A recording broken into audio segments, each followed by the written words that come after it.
Dağda sayraydı, tek dağda yayraydı.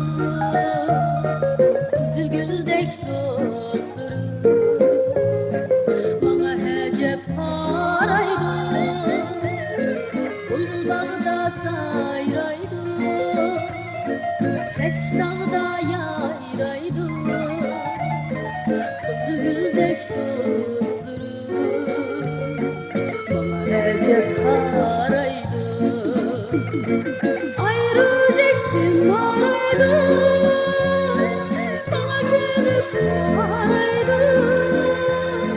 Bana gülüp paraydı. Ayrı çektim araydı, bana gülüp paraydı. Bana gülüp paraydı.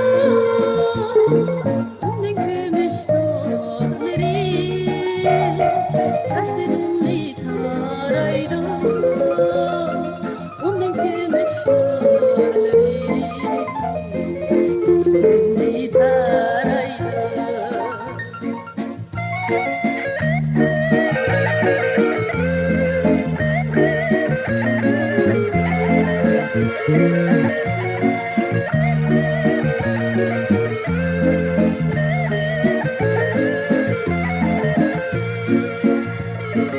Ayrı çektim araydı, könlüm şuni kalaydı.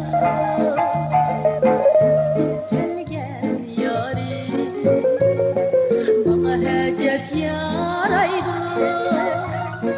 Ayrı çektim